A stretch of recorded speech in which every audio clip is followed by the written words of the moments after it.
Sidebar is the official podcast of the Napa County District Attorney's Office.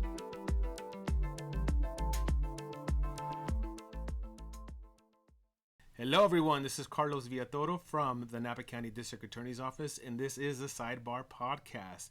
And yes, it is a busy month for us here in April. It not only is a Child Abuse Awareness Month, it is Sexual Assault Awareness Month as well. And so for that purpose, I figured we'd talk to three people who are on the front lines of this issue. And these three ladies, very lovely, come to us from SAVES, the Sexual Assault Victim Services over at News. So today we have Elizabeth, yes, Christina, and Araceli. We're going to start out this podcast by you guys telling us a little bit about what your role is over at SAVES. We'll start with Elizabeth. Yeah, so I've been at News for about 7 years. I've been in the sexual assault program for about 2 years now. I'm an advocate, bilingual advocate, and we meet with our clients. We help them with core, just following the case. Christina will probably talk a little bit more about it. I don't know if you want to introduce yourself. So my role is being the program manager. I've been with SAVES probably for about, I think I'm going on 5 years now. Time is flying. So I oversee the program, but I'm also doing direct services alongside Elizabeth and Araceli. So we're very much a team effort here. Araceli. Yeah. How you doing? So I been with News also like for I don't know, like 20 years. Yeah. Even 4 years. I'm the She veteran. I'm the senior in the program, so I love my job. I like to say OG. Yeah, exactly. She's the OG. So I mean, I came to know Araceli way back in my days at the Napa Valley Register with the Volunteer Center. Yes, Yeah. that's where I came from. So I did you're a an story OG on her. too. I did a story on We her. did. We should Yeah. have the newspaper. Yeah. Oh, how fun. It's framed in her house. So. World. Right. Well, the three of us work, alongside the DA's office. We work with the local law enforcement agencies, and so we accompany victims to reports, to court, people that don't want to report but want support services, so we connect them with those resources. So. And in April, they are hosting a special event. It is Walk a Mile in Her Shoes. Yes. That's Carlos. right. Are you going to go? Are you going to wear Absolutely. some I would not miss it. I was so sad that I missed it last year. And that's for a good reason, though, because I started on May 1st and it happened like the weekend prior. Yeah. So Well, we have your shoes. so I hope you have my size. We do. We do. I'm like, yes, we have every size, up to size 15, so. Good. So tell us about the event. What is Walk a Mile in Her Shoes? So Walk a Mile, and just a little history about the event itself and how it actually started. It actually stems back to 2001 from he's a marriage and family therapist who wanted to kind of start a movement where he can show men, that there's other perspectives to gender roles and understanding what a female goes through when they're going through trauma and seeking resources. And so in Napa, we started it last year with the help of the DA's office and the Napa Valley College, and we partnered with them to bring it back to Napa. It started they had it a few years ago here, from my understanding. Yes. Right.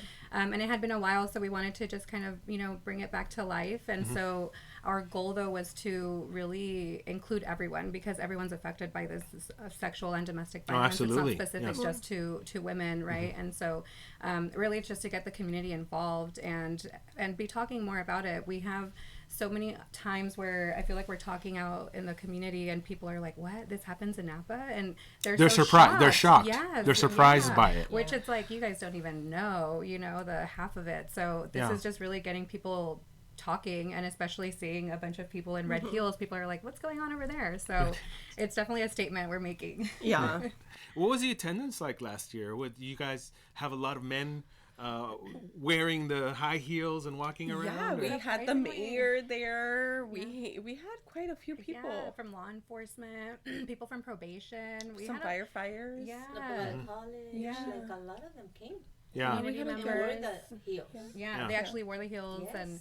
And it was funny because they were not just like right before the walk. They put them on while we were prepping and everything like that. So they were wearing them for quite a while before we actually started, which was really fun. Well, they had to get used to them, right? Yeah, you can see them just like walking around and just kind of testing them out. It was really fun. And they were like very excited to do it. They were like there trying them and like looking to see. There was a guy. They were walking like, better than me. Yeah, I was like with my red also heels. matching. Yeah, I had and everything. Hat and then his heels and he had a whole look. It was great. Yes, that whole outfit. I can't say that I've ever wore high heels, but this is a good cause, and this is one that I would consider wearing the high heels for. Awesome. So is it hard to wear the high heels? No.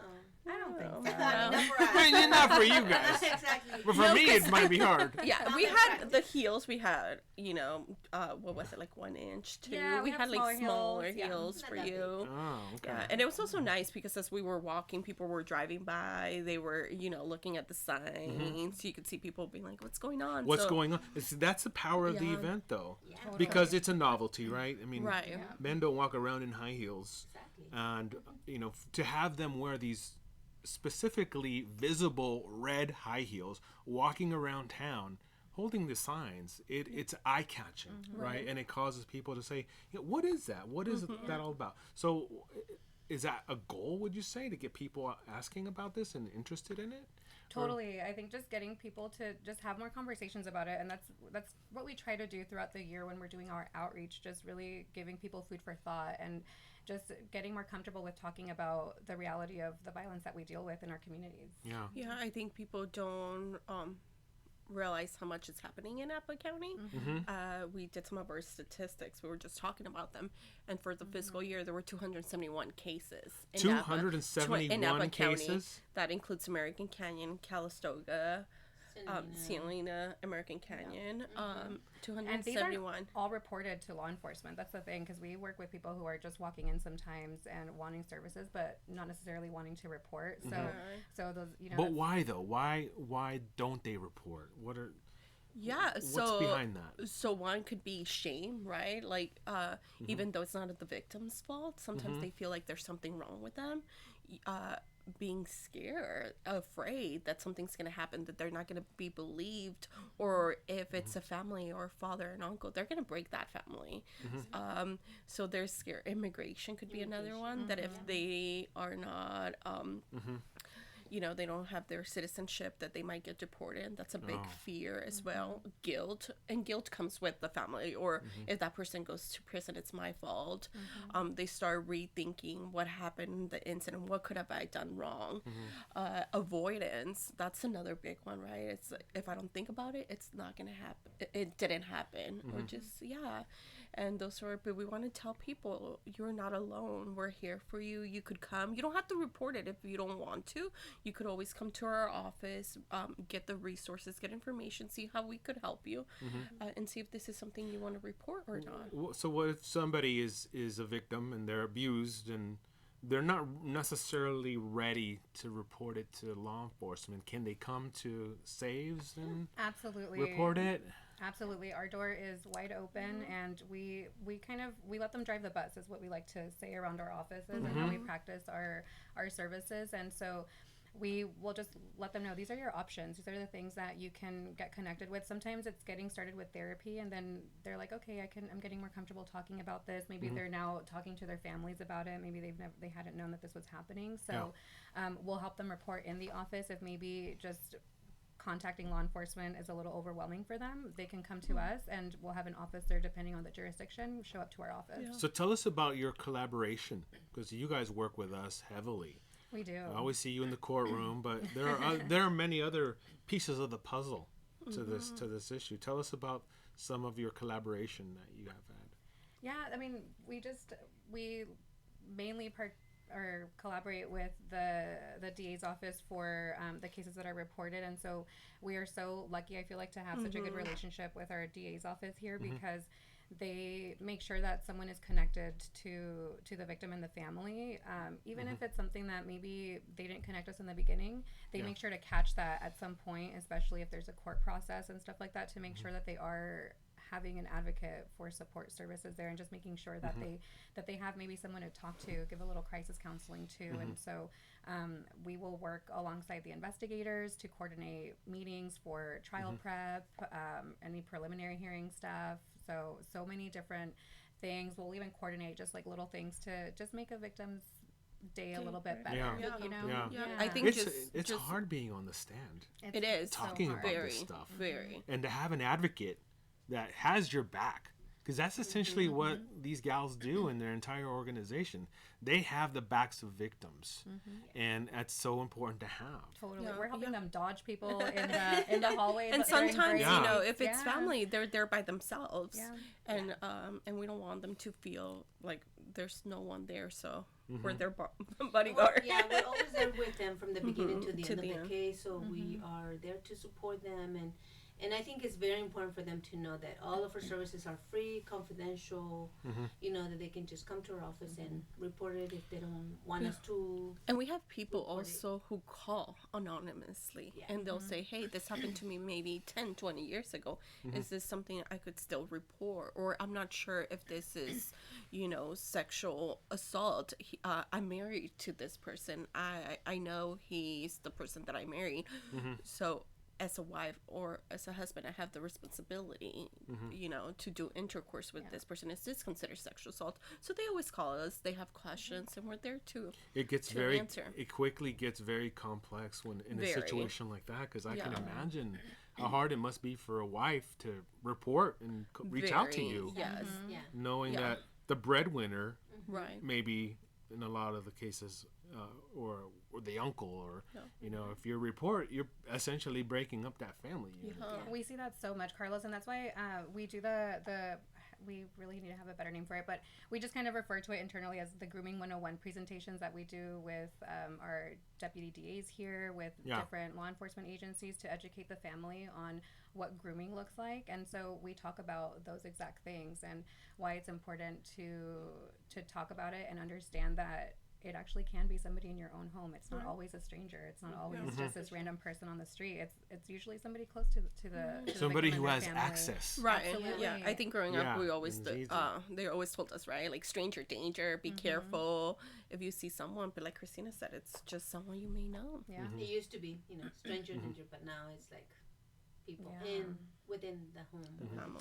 I wanted to share a little story about just when we were talking about just our advocacy around court and stuff like that. I had a client who, she was here testifying for a few days, and we were spending a lot of time, you know, just during breaks and while other people were testifying and stuff like that. And we took a walk to lunch that afternoon, and on the way there, the victim found a snail on the side of the road, and she picked it up, and one of the people that were with us, they walked into one of the restaurants and they got a to-go container, and so that's where we kept the snail. And she and I would go around on our breaks, and she was here for like the whole week practically, and so we would go around and just find grass, dirt, you know, to make a little habitat for the snail. And she carried it with her in the courthouse for those days that she was here. Yes, and she left it to me when she had to fly back home. I basically adopted a snail for her. A few weeks. So, but it was the sweetest thing. I still have the notes that she left me to let me know how to best care for the snail. Yeah. And so we still talk about it and just check in about it. And I no longer have the snail, unfortunately, but You set I it learned free. a lot. Yeah. But I share that just to you know, just show how our advocacy goes. Sometimes it's just meeting them where they are, and she wanted to go on a little adventure, and we did. We were walking around downtown finding the little habitat for the snail, and it was just, you know, I hope that those are the memories that she has from that time that she was here, versus having to face such a scary time and talking to a jury about what happened to her, you know. So it was a really fun time. We have we just, you know, it comes up in the office all the time. Yeah, and there's so many, like she said, so many stories like that. We had one of Araceli who met someone at the hospital too, and she took her own shoes and gave her shoes to the client. She is so humble you know, about it. She is so humble but things about it. like that. Yeah. We celebrate the client's birthday, giving them cake, making sure that they're, you know, help them with rent. But like Christina said, there's so much much to it that you. I mean, you people have don't their really think you have about. their backs We literally have their Literally. backs. in so many different ways. Yeah. So many things in between other than Yeah. the services that are, on our website, because we just try to meet them. We're all human, there are so many other things going on that if it's making their day a little bit better here, then, hopefully that just gives a little light to hope, It's definitely a difficult experience for anybody who has been a victim of crime, sexual abuse, domestic abuse, but specifically sexual abuse here in Napa County. But it's also a hard job what you guys are doing too. Like it's hearing all of these stories and being part of these cases where some of these facts are really, really gut-wrenching, and they're very difficult to hear, and there's things like secondary trauma and like that. Why do you guys do it? I want to start with Araceli because she's been doing it now for a while. Yeah. They pay us way too much to do this job. No, we don't do it, because of what we get paid. We do it because I do it because I like to help people. I think I have a big heart, and I like to be there for our clients because a lot of the times, they have never been in court. They don't know where it is. They don't know how to get there. So we're always helping them with transporting them there, telling them where to go, where to be, what time, and what to wear and all of that. What to wear and all that. Yeah. So we try to, help them make this journey for them, a lot easier. So I love my job, and that's why I do it. Yes, absolutely. And you're so good at it too. Thank you. Yeah. For me, Carlos, well, I feel like I've always just felt so connected to the work, and I especially love working with our Hispanic families, our Spanish-speaking community, because I just feel like it's so relatable, and sometimes those people need someone on the inside that understands what the dynamics are and what the trauma looks like and how it's accepted or not accepted in the homes. And just having my own experiences as well, it's just something that somebody has to do it, right? And I feel like it's those people that just know how it is, in the home. Yeah, and to help. Yeah, totally. And I love what I do. I just wouldn't have it any other way. Yeah. Yeah. Well, just like I was telling Just what they Christina, say. they love what I do, but for me, it's the children. So, since I've been little, I've been very outspoken. For me, for those people that need a voice, I like being there. I have my major in psychology, but the focus is children. So when I graduated, I did behavioral therapy for kids with autism, and the way I ended at News was actually because I became the program manager for kids exposed to domestic violence. Same, giving them a reason. And when the sexual assault had an opening, I really wanted to be there and help those children that don't have a voice, that need help, and as well help them advocate, because it's hard, but you love what you do. It is very traumatic. There's situations that, sometimes we're doing those meetings and you're hearing the stories and it just breaks your heart, and you want to cry and you want to hug this child or your client, but you have to be almost like strong for them. And it's hard. And I think one of the things I'm so grateful, and I mean I'm hoping you too, is that we have each other, right? Totally. So we'll go back to the office, we'll cry, we'll talk about our cases. We have a great program manager who's like, hey, if you need to go home, please make sure that, you're taking care of yourself. Yes. And I think just being there, we have humor is very important for us. Dark humor. You go to our office and we're laughing. That's the important part. And we're laughing, Totally. but we need to, we have to laugh throughout the day because what we do is hard. Yeah. So, And if it's hard for you guys, imagine how hard it is for the person too. It's like, Exactly. and especially when they're not believed, right? And so sometimes it's those weird dynamics where we'll show up to a forensic interview and maybe the parent or guardian doesn't believe what's going on, but they at least have this person that's like, hey, like, I'm your ally, I'm here for you, I'm your confidant, I believe you. And that's makes such a huge difference for these people. And sometimes it's just that, letting them know that every day is not like today. This is not a normal part of life. This is not something that anybody should be going through. And there will be a light at the end of the tunnel. it's a very important message. Yeah. But back to the Walk a Mile in Her Shoes event. When is it? Oh my goodness. Well, it's Sunday, April 14 from 1 to 3 at the Veterans Park.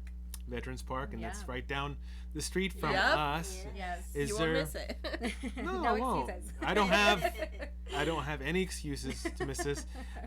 Is there a registration page? We're gonna include the registration page in the description of this video. We'll flash it on screen as well, so you guys can register for this event. There is a fee involved. $10 It's $10 per per person. person, or a group is 120. Yeah. Well, yeah. Yeah, but this is an event not to miss. I mean, if anything, so you can wear some high heels and walk around town and get attention. And while you're doing it, bringing attention to this very important topic. And you will get a prize for participation. Well, you'll be entered to win a prize for participation. Let me clarify.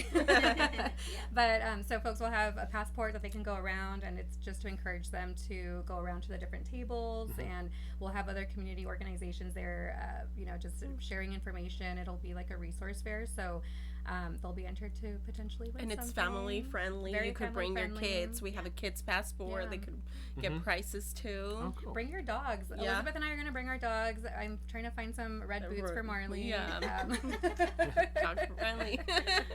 We're definitely going to be involved in this event, and we hope that you guys are too, because again, Yes. this is one of these events that raises awareness about very important topics, and we would be honored if you guys can join us for this event as well. Please do. Yeah. And at too. the same time, Carlos, they don't have to be victims themselves. You know, Yeah. No. they probably had victims in their family. You know, their sister, their brother. You know, whoever, like nieces. Like, I mean, they can come and support the family too. Yeah. You know. Absolutely. Yeah. Yeah. It's a good message. All right. Well, is there anything else that I didn't ask you that you feel would be important for our listeners to know? We have our crisis line Yes. too that we should give to people just in case they have questions or they need anything. In case they from need help, us. yes. And so they can just do our crisis line is 255. I always forget it, but it's 6397. So 255-6397. And it's 24/7. 24/7. So That's great. That's a great call for resource. questions. And we'll also include that in the description of the video as well, so that if you guys are in a situation where you need assistance from SAVES, you can contact them. And again, like Elizabeth says, it's a 24/7, 7-day-a-week Yep. Yes. line. Every So You don't have to give a name. You could just Yeah. call, ask questions. If you prefer to text when you connect with somebody, they'll just let the person know that you speak to, and we'll reach out that way. Yeah. excellent. Yeah. You say you calling for a friend. Yeah. Have questions for a friend. Well, I want to thank our guests today on the Sidebar podcast. Remember, this event is on April the 14th, Veterans Memorial Park. We hope that everybody comes out and enjoys, what we have going on that day. We'll see you there, Excellent. Carlos. We'll see you there. See you there. And thank you. Don't forget to subscribe to the Sidebar podcast. And that's going to be it. Thank you. Thank you.